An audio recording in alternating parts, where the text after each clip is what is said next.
प्रातः स्मरणीय विश्ववंदनीय संतों के सम्राट सदगुरु कबीर साहिब जी के चरण कमलों में वंदना करते हुए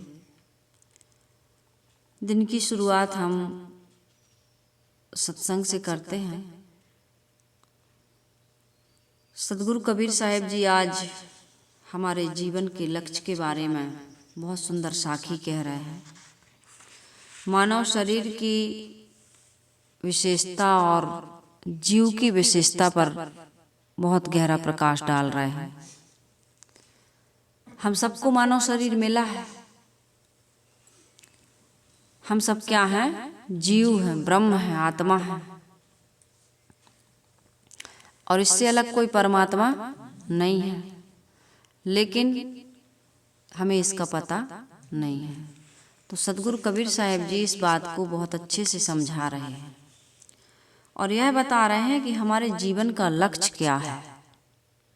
मानव जीवन की विशेषता, जीव की विशेषता और जीवन के लक्ष्य के बारे में सदगुरु कबीर साहिब जी के समान समझाने वाला, बताने वाला कोई भी आज तक धार्मिक और आध्यात्मिक गुरु इतने सुंदर ढंग से, इतने सरल ढंग से, सटीक ढंग से बताने वाला अभी के समय में कोई भी नहीं है। अभी से सदगुरु कबीर साहिब जी 650 वर्ष पूर्व हुए, लेकिन आज भी जनमानस में उनकी जो वाणी मानस पटल पर अपना एक अलग अद्भुत छाप छोड़े हुए है, उसके बारे में मैं कह रही हूँ। तो सदगुरु कबीर साहिब जी एक बहुत सुंदर साखी है, 2 साखियाँ हैं, इस पर मैं चर्चा करने का प्रयास कर रही हूँ। सदगुरु कबीर साहिब जी कह रहे हैं, एक ते अनंत भव। क्या हुआ? एक से अनंत। यहाँ पर अनंत का अर्थ है असंख्य, है ना। एक ते अनंत भव, अनंत एक हुए आय, परिचय भई जब एक ते, तब अनंतों एक माही समाय। एक ते अनंत भव। एक क्या है? ये जीव। एक क्या है? ये मानव शरीर। इसी से अनंत होते हैं, मतलब असंख्य होते हैं। अनंत का अर्थ अलग है और असंख्य का अर्थ अलग है। ये उपलक्षण मात्र हम कह सकते हैं। असंख्य कहते कहते या असंख्य रहा हो, अनंत हो गया इसमें। तो यहाँ पर ये मैं बता रही हूँ कि एक क्या है? जीव। एक क्या है? ये मानव शरीर। इससे क्या हुआ? अनंत हो गया, असंख्य हो गया। एक ते अनंत भव।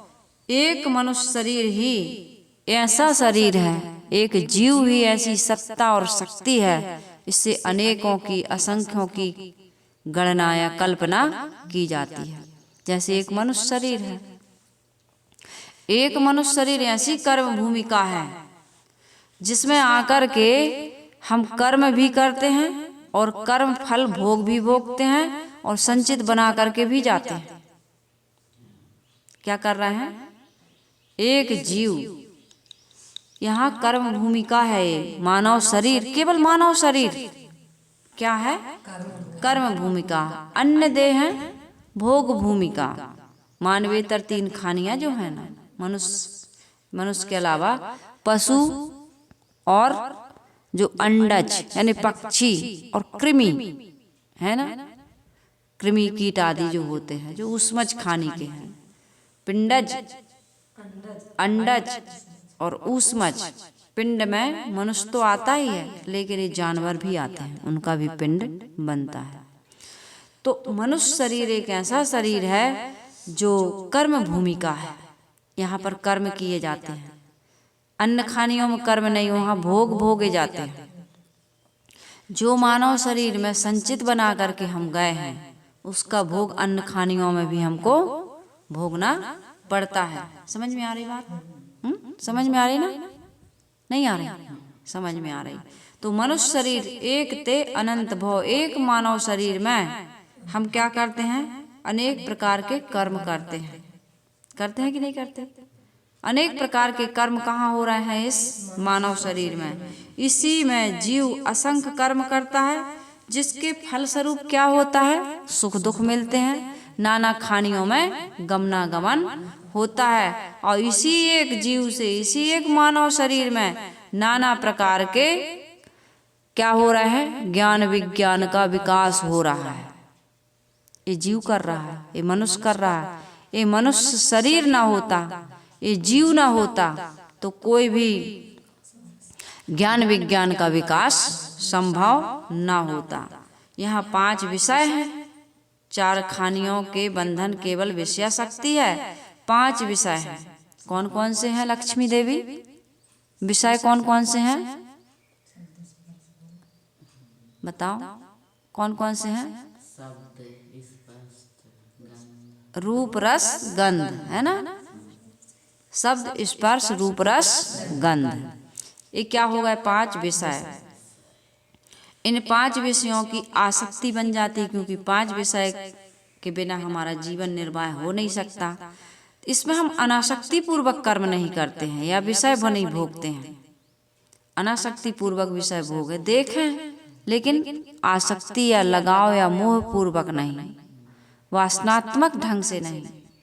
हम खाते हैं, भोजन की आसक्ति नहीं बनती, लेकिन जो स्वाद पूर्वक खाते हैं उसकी आसक्ति बनती है। दवाई कोई स्वाद पूर्वक नहीं खाता, इसलिए उसकी कभी कोई आसक्ति नहीं बनती। हाँ, आदत बन सकती है कि भाई अब टैबलेट के बिना ज़्यादा तुमने खाया है, कि अब नींद की गोलियां खाते थे, अब आदत बन गई, अब उसके बिना हमारी नींद ही नहीं लगती है। आसक्ति यानी कि जिसके बिना हम रह ना सकें, जिसकी बार बार याद आए, जिसके बिना आप चैन खत्म, मेरा चैन गया, मेरी नींद गई वाली बात ना हो। तो यहाँ पर मैं ये कह रही थी कि इसकी आसक्ति मिट जाने पर बंधन मिट जाते हैं। किसकी आसक्ति मिट जाने पर? 5 विषय की आसक्ति। गज अलिमीन पतंग मृग जरे एक की आँच। पतंगा जो होता है रूप का आशिक होता है, जहाँ कहीं भी प्रकाश होता है वहाँ पर जाकर के वो चिपक जाता है, उसमें कूद जाता है। चाहे अग्नि की शिखा हो, चाहे कहीं भी लाइट जलता है, देखते हैं ना आप, जहाँ लाइट जलता है कितने पतंगे आ जाते हैं। तो पतंगा रूप की आसक्ति में मरता है, और भंवरा गंध की आसक्ति में मरता है, और मछली स्वाद की आसक्ति में मरती है। मरती है कि नहीं मरती है? फंस जाती है ना। और हाथी स्पर्श की और शब्द की में मृगा। तो कहते हैं कि गज अलिमीन पतंग मृग जरे एक की आँच, मतलब इनको जलना यानी कि हमेशा इनकी तरफ आकर्षित होना। जले एक की आँच, ये इनकी ऐसी आसक्ति है कि अपने आप को ये रोक नहीं पाते, और इसी प्रकार से हम भी नहीं रोक पाते। हमको कितने विषय लगे हैं, उनको तो एक एक लगे। हमको कितने लगे हैं? हमको तो 5 लगे हैं। तो सदगुरु कबीर साहब जी कह रहे हैं कि जिनको ज्ञान नहीं है, संयम नहीं है, समझ नहीं है, उनकी क्या दशा हो रही है? कबीर उनकी का गति। जिनको लागे 5 विषय की आसक्ति हमारे लिए क्या बन गई? प्रबल बंधन बन गई। अब इस एक मानव शरीर में आकर के हमने क्या किया? ऐसे ऐसे कर्म किए। बंधन काटने का काम नहीं किया, बंधनों को बनाने का काम किया। बंधन कब बनते हैं? जब आसक्ति पूर्वक, राग पूर्वक, मोह पूर्वक, ममता पूर्वक हम कहीं पर चिपक जाते हैं। कोई भी काम करते हैं, खाने पीने, देखने, सुनने, सूंघने, चखने का भोग, इसकी आसक्ति नहीं बनती है, लेकिन इसका संस्कार नहीं बनता है। लेकिन जब हम आसक्ति पूर्वक करते, लगाव पूर्वक करते, उसको कहते हैं आसक्ति। कितने लोगों से मिलते हैं हम, कितने लोगों से लेन देन करते हैं, कितने लोगों को देखते हैं, कितने प्रकार के हम शब्द सुनते हैं, लेकिन किसी एक व्यक्ति का शब्द ऐसा लगता है हमको कि सुनते ही जाएं। कोई व्यक्ति एक ऐसा लगता है कि उसी को देखते रहें, माने उसको देखे बिना उसको सुने बिना, कोई भोग ऐसा होता उसको भोगे बिना यदि हमारा जीवन निर्वाह नहीं हो रहा है तो ये क्या बना रहा है, हम बंधन बना रहे हैं। अतएव हमारे संतजन, हमारे गुरुजन यही कहते हैं कि जीव ने मानव शरीर में रहकर पांचों विषयों की आसक्ति बनाई, उसको मिटाई नहीं, इस कारण से वो नाना खानियों में जा रहा है। यदि उस आसक्ति को बनाने की जगह पर मिटाने का काम किया होता जो संत गुरुजन करते हैं, तो हमारा और उन्हीं जैसे मोक्ष और कल्याण, आवागमन से मुक्ति हो जाती, प्राप्ति हो जाती। इस साखी में सदगुरु कबीर साहिब जी ये कह रहे हैं कि अनंत कर्म, अनंत वासनाएं, अनंत कल्पनाएं, ज्ञान विज्ञान का विकास जो हो रहा है वो उपलक्षण मात्र है। अनंत का मतलब है असंख्य, जो कुछ भी देखने में आ रहा है। अनंत मतलब जिसका अंत नहीं होता, और असंख्य जिसकी गणना नहीं की जा सकती है। ये 84 खानी जो कहा गया है, ये 4 खानियां, 4 राशियां, 4 ढेरियां कहा गया है। मनुष्य, पशु, अंडज और ऊष्मज। तो इन खानियों में, असंख्य खानियों में जीव क्या कर रहा है, भटक रहा है। इसलिए आदमी को क्या करना चाहिए, असंख्यों बार भटक रहा है, असंख्य खानियों में असंख्यों बार भटक रहा है, इसका अंत नहीं हो रहा है। सदगुरु कबीर साहिब जी कह रहे हैं कि परिचय भई जब एक ते। अब ये एक कौन है, एक कौन है बताइए। जब उसे इस एक मनुष्य शरीर में स्वरूप की परख हो जाती है, अपने आप की परख हो जाती है, परिचय भई जब एक ते, इसी मनुष्य शरीर में अपने आप से परिचय हो सकता है। अन्य खानियों में अपने आप से परिचय संभव नहीं है।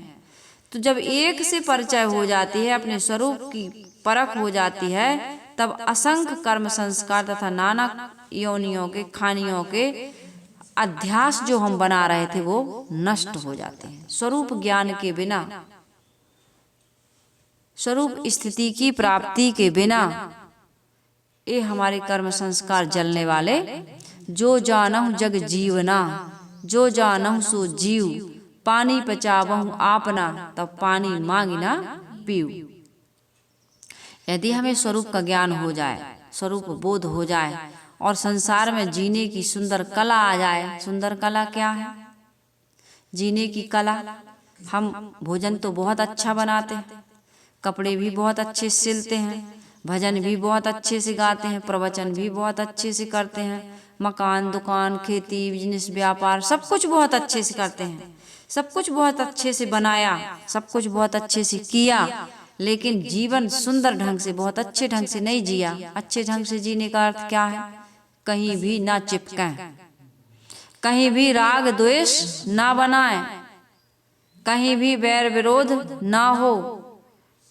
ये राग ही, ये ममता ही तो, मोह ही तो आदमी की दुर्दशा अर्थात फिर गर्भ में जाएंगे, फिर नाना खानियों की देह धारण करेंगे, फिर अनेक कर्म कर करके फिर इसी घन चक्कर में हम पड़े रहेंगे। तो इसलिए हमें यहाँ आकर के क्या करना है, सुंदर जीवन जीने की कला क्या है कि यहाँ पर हम किसी से चिपके ना, सबके साथ रह करके भी जो जानहु जग जीवना, जो जानहु सो जीव, पानी पचावहु आपना, पानी को पचा दो। जो पहले से पानी पी रखे हो, पानी यानी वासना, पानी का अर्थ यहाँ ये पानी नहीं हो तो अपने आप पचेगा, ये वासना हमको पचाना है, जो वासना हमने कर्मों की बना रखी है। और ये सावधानी रखना है कि पुनः कोई वासना बनने ना पाए। इतनी सावधानी यदि हम रखते हैं तो सदगुरु कबीर साहिब जी कहते हैं कि जब नाना खानियों के, नाना योनियों के अध्यास यहीं पर टिकते हैं मानव शरीर में, और यहीं इनको नष्ट किया जाता है। यदि इनको हम नष्ट कर देंगे तो फिर हमारा क्या होगा, आवागमन से मुक्ति हो जाएगी। अतएव जीव, एक जीव ही सारे ज्ञान विज्ञान का क्या है, क्या करता है, सृजन करने वाला। सारा ज्ञान विज्ञान कहाँ से प्रस्फुटित हो रहा है, आत्मा से तो हो रहा है। आत्मा वारे दृष्टव्य श्रोतव्यो मंतव्यो निदिध्यास्तव्य। आत्मा ही देखने सुनने और मनन करने योग्य है। आत्मा के अलावा इस संसार में दूसरी वस्तु है क्या, सत्य बताइए। और उसी को हम भूल चुके हैं। जब निज स्वरूप से परिचय हो जाता है तब सारे ज्ञान विज्ञान कहाँ समाये हुए लगते हैं, अपने आप में। क्योंकि अपने आप को छोड़ करके कहीं कोई ज्ञान का खजाना मिलने वाला नहीं है। गुरुदेव हो, सदग्रंथ हो, आपको वो इशारा कर रहे हैं कहाँ, अपनी ओर। और यदि अपनी ओर हम नहीं लौट रहे, बाहर की ओर जो ग्रंथ बता रहे हैं या संत बता रहे हैं, वो क्या कर रहे हैं, भटका रहे हैं। दिखला दे खुद ही में खुदा, पीरों से कहते हैं, है ना। कहता है खुदा खुद से जुदा, मानो अधूरा है। और दिखला दे खुद ही में खुदा, पीरों से कहते हैं। सच्चा पीर, सच्चा औलिया, सच्चा संत, सच्चा साधु, सच्चा मार्गदर्शक, सच्चे गुरु कौन, जो खुद से परिचय करा दें, खुद में स्थित करा दें। जीव को छोड़कर ज्ञान विज्ञान का कोई निधान कहाँ दिखाई दे रहा है। इसलिए हम सबको क्या करना चाहिए, अपने निज स्वरूप का परिचय करके उसमें ठहरने का काम करना चाहिए। जो अपने आप में लौट आता है उसे संसार का सारा ज्ञान प्राप्त हो जाता है। फिर वो कहीं भी भटकने, हल्की थी तब चढ़ी तराजू, पूरी भई तब क्यों तौले, मन मस्त हुआ फिर क्यों बोले। हंसा पायो मान सरोवर, ताल तलैया क्यों डोले, मेरा साहेब है घट भीतर। सदगुरु कबीर साहिब जी ने कहा, तेरा साहेब है घट भीतर, अरे बाहर नैना क्यों खोले, मन मस्त हुआ फिर क्यों बोले। हमारा साहेब कहाँ है, हमारे तेरा साहेब है घट भीतर। तेरा साईं तुझ में जाग सके तो जाग। सदगुरु कबीर साहिब जी पुकार पुकार के हम सबको भटकने से बचा रहे हैं। लेकिन ऐसी ऐसी वाणियों का प्रभाव संसार में हमें देखने को मिलता है कि जो अपने से बाहर कुछ तो है, कोई तो है, ऐसा कहता है। अब वो कुछ तो है और कोई तो है, उसकी कोई व्याख्या है क्या। कुछ तो है, कोई तो है, उसके बारे में बताइए ना। फिर कुछ तो है और कोई तो है तो बताइए। हम तो बता रहे हैं, कबीर साहब तो बता रहे हैं, कबीर साहब को कह रही हूं मैं कि संत महात्मा तो बता रहे हैं कि जो कुछ भी है वो कौन है, तू है। लेकिन जो भटकाने वाले कहते हैं कुछ तो है, कोई तो है, कहीं तो है, जो ये सब कुछ कर रहा है, तो भाई वो कौन है, कहाँ है, क्या कर रहा है। जड़ चेतन का ज्ञान नहीं है। जड़ में स्वाभाविक क्रिया है और चेतन में स्वाभाविक ज्ञान है। वो ज्ञान स्वरूप ही है, ज्ञान का पुंज है। ये सारे ज्ञान विज्ञान का स्रोत कहाँ से निकल रहा है, जीव से। तो इसलिए हमें क्या करना चाहिए, मनुष्य शरीर असंख्य, मनुष्य शरीर ही तो असंख्य बंधन बनाता है और इस सारे बंधनों को जो बनाता है वही क्या कर सकता है, तोड़ सकता है। मैंने बंधन बनाया, मैं इसको तोड़ भी सकता हूँ। वह पहले अकेला रहता है, पीछे एक एक बंधन बना बनाकर, एक एक प्राणी पदार्थों से ममता बना बनाकर कुछ दिनों में असंख्य बंधनों से वो बंध जाता है। बहु बंधन से बांधिया कौन, एक बेचारा जीव। बेचारे जीव ने अज्ञान से बहुत सारे बंधन बना लिए अपने लिए। अब वो भटक रहा है, अब वो दुखी है, अब वो बेचैन है, परेशान है, अशांत है, पीड़ित है, मुक्ति चाहता है, दुखों से मुक्ति चाहता है, छूटना चाहता है कि क्या करें, फंस गए, अब हमें कोई निकाल लो। फिर वो संत गुरुजनों का, सदग्रंथों का सहारा लेता है कि हे भगवान अब तुम ही बचाओ, है ना। तो धार्मिक जितने भी धार्मिक संप्रदाय हैं और आध्यात्मिक चिंतक हैं वो फिर जीव के उद्धार के लिए अपना अपना उपाय निकालते हैं, क्योंकि उनने भी निकलने का प्रयास किया। संसार में यदि निकलने का प्रयास ना किया होता तो ये चर्चा ही क्यों होती। लोगों ने निकलने का प्रयास किया और निकल गए, और जब निकल गए तो उन्होंने अपना अनुभव हम लोगों को निकलने के लिए छोड़ा, चाहे वाणी के माध्यम से हो चाहे सदग्रंथों के माध्यम से हो। उन्होंने फिर रास्ता बताया कि भैया इस रास्ते से हम और आप सभी लोग निकल सकते हैं, आप भी निकलने का प्रयास करिए। इस संसार में सार कुछ भी नहीं है, अपना उद्धार करिए, बंधनों को काटिए, जब तभी आपको इस मानव जीवन की सफलता या सार्थकता की समझ प्राप्त होगी। और इसी में पड़े रहोगे घन चक्कर में तो तुम्हारा कल्याण नहीं होगा, दुखों से छुटकारा नहीं होगा। तो अपने आप का परिचय जिस व्यक्ति को हो जाता है वो सभी बंधनों को काट देता है, क्योंकि वो तो उसे पता चलता है कि मैंने ही बंधन बनाया। और बंधन काटेगा कौन? मैं ही बंधन काटूंगा। यदि कोई कहे कि एक ब्रह्म से अनंत जगत हो गया और अंततः अनंत जगत एक ब्रह्म में ही लीन हो जाएगा, ऐसे भी मतपंथ संप्रदाय है इस संसार में। तो जिसे जब एक ब्रह्म से परिचय हो जाता है तब उसे अनंत जगत एक ब्रह्म में लीन प्रतीत होता है। तो इसका अर्थ क्या किया जाए? जिसका बीजक भर में खंडन है कि ऐसा कोई एक ब्रह्म नहीं है जिससे जगत पैदा हो गया हो, और कोई भी जगत उस एक ब्रह्म में लीन होने वाला नहीं है।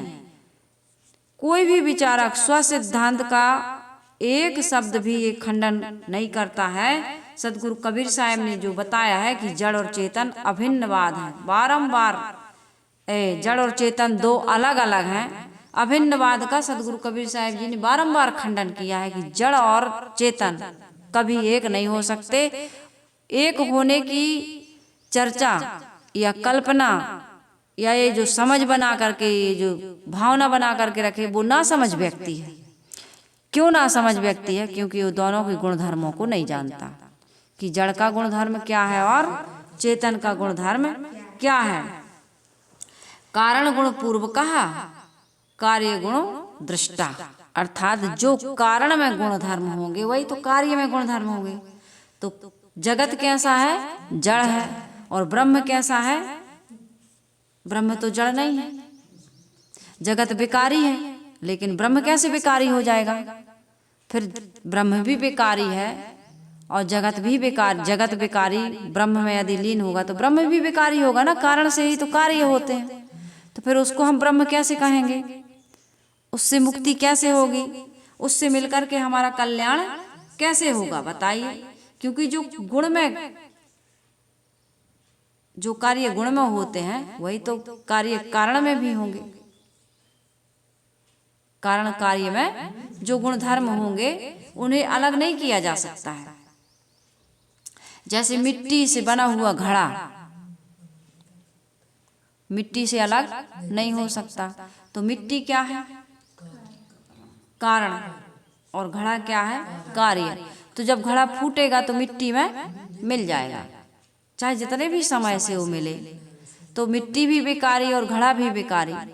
लेकिन जगत और ब्रह्म ये दोनों एक नहीं हो सकते, क्योंकि ब्रह्म यदि बेकारी है तो ब्रह्म से मिलकर हमारी पूर्णता कैसे हो सकती है? इसलिए हमें ये समझना चाहिए कि चेतन ब्रह्म जड़ जगत कैसे बन जाएगा। और जब ब्रह्म और जगत एक ही है तो ऐसे ब्रह्म से हमारा कल्याण क्या होगा? अतएव जड़ जगत तथा जगत स्वरूप ब्रह्म से हटकर दोनों का दृष्टा अपने चेतन स्वरूप का अपना निधान है। मतलब हम दोनों के दृष्टा हैं, इस ब्रह्म के भी और जगत के भी। ब्रह्म को जानने वाला कौन है? मैं हूँ। यदि मैं आंख से कोई दृश्य देख रही हूँ तो आंख अलग है और वो दृश्य अलग है कि नहीं? इस प्रकार से यदि मैं ब्रह्म को जानती हूँ, मानती हूँ, उसकी चर्चा करती हूँ, तो ब्रह्म से मैं अलग हूँ कि नहीं? ब्रह्म से मैं अलग हूँ। और ब्रह्म की ऐसी व्याख्या करना कि वो तो विकारी है, ऐसे ही मतलब वो वही ब्रह्म से जगत बना है तो जगत विकारी है, तो ब्रह्म भी विकारी हो गया कि नहीं? भले तुम कहते हो कि ब्रह्म निर्विकार है, लेकिन जब जगत उसमें लीन होता है और उसी से निकल के जगत बनता है तो निर्विकारी कैसे हो गया? जो बनने वाला, बिगड़ने वाला है। समझ में आ रही कि नहीं आ रही बात? तो इसलिए भाई हमारा चेतन स्वरूप ना बनने वाला है ना बिगड़ने वाला, ना वो किसी से बना है ना उससे कुछ बनने वाला है। वो तो अपने आप में है। यह तो स्वतः है आप ही आपा, इससे ना कोई बना है ना इससे कुछ बनने वाला है। तो इसलिए सदगुरु कबीर साहिब जी इस साखी में ये कह रहे हैं, एक ते अनंत भव, एक मानव जीवन जो हमें मिला हुआ है, इसमें हम ऐसे कर्म करते हैं सकाम भाव पूर्वक, आसक्ति पूर्वक, कि इससे अनंत खानियों में, असंख्य खानियों में हमको, अनंत नहीं असंख्य खानियों में हमको जाना पड़ता है। इसी एक मानव जीवन में ही हम अनेक देहों की क्या करते हैं, रचना करते हैं, निर्माण करते हैं। और इसी एक मानव जीवन में नाना खानियों में जाने की जो वासना है उसको मिटा दें तो हम मोक्ष भी अनंत को प्राप्त कर सकते हैं। अनंत क्या है? हमारी आत्मा, हम उसमें लीन हो सकते हैं इसी मानव जीवन में। और इसी एक मनुष्य शरीर से नाना प्रकार की कल्पनाएं की गई हैं। मत पंथ संप्रदाय ज्ञान विज्ञान का विकास, देवी देवता ईश्वर ब्रह्म परमात्मा, धर्म ग्रंथ संप्रदाय सब एक मानव जीवन से ही, मनुष्य शरीर से ही इनकी उत्पत्ति हुई है। सदगुरु कबीर साहिब जी कह रहे हैं, एक ते अनंत भव, अनंत एक होए आए। ये अनंत एक होना क्या है? इसी में जीव असंख्य कर्म करता है, फलस्वरूप असंख्य खानियों में भटकता है, परंतु असंख्य योनियों में से भटक करके जीव पुनः फिर इसी शरीर में आता है, फिर वो मोक्ष का दरवाजा पाता है, फिर एक कल्याण का अवसर पाता है, लेकिन कल्याण कर नहीं पा रहा है। इसी बात को समझा रहे हैं सदगुरु कबीर साहिब जी कि इस मानव जीवन में तुम कल्याण का काम कर लो, असंख्य खानियों में भटको मत। परिचय भई जब एक ते, इस आत्म स्वरूप का, आत्मज्ञान का जब हमें परिचय हो जाता है, हम उसमें लीन हो जाते हैं, तो क्या हो जाता है? तब अनंतों एक माही समाए। फिर नाना खानियों में हमको भटकने की कोई आवश्यकता, कोई गुंजाइश नहीं रह जाती है। फिर हमारा क्या हो जाता है? अपने एक आत्म स्वरूप में जैसे ही स्थिति हुई, तो जहाँ सारा ज्ञान विज्ञान भरा हुआ है, फिर हम सब सारे संसार की आसक्ति, राग मोह ममता, नाना खानियों की देह हम नष्ट कर देते हैं। इधर देखो, हो गया है ना, नाना खानियों की देह फिर वहां जाने की वो बीज वासना नष्ट हो जाती है।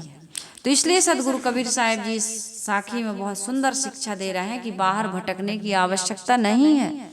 संसार के लोग बाहर भटक रहे हैं, सावधानी की जरूरत है, सजगता की जरूरत है कि कर्म करें लेकिन वासना ना बने।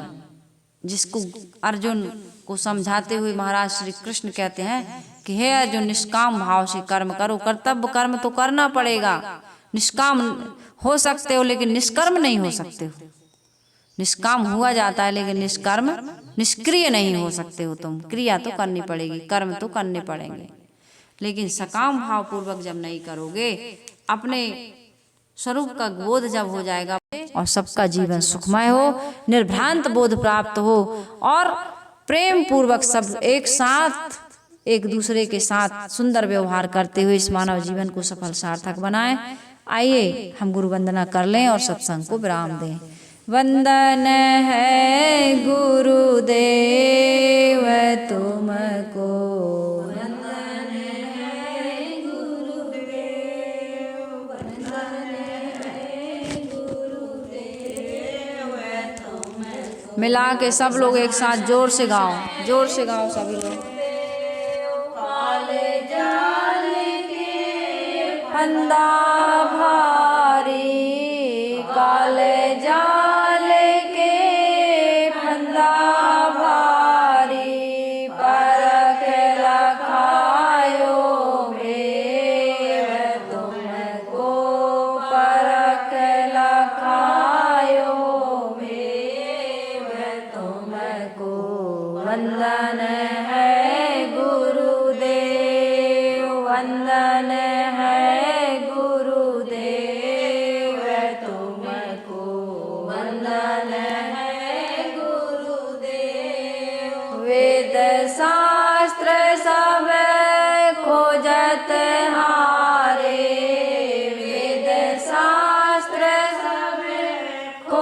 करत हारे, मर्म ना जानत के तुमको, मर्म ना जानत के तुमको, वंदन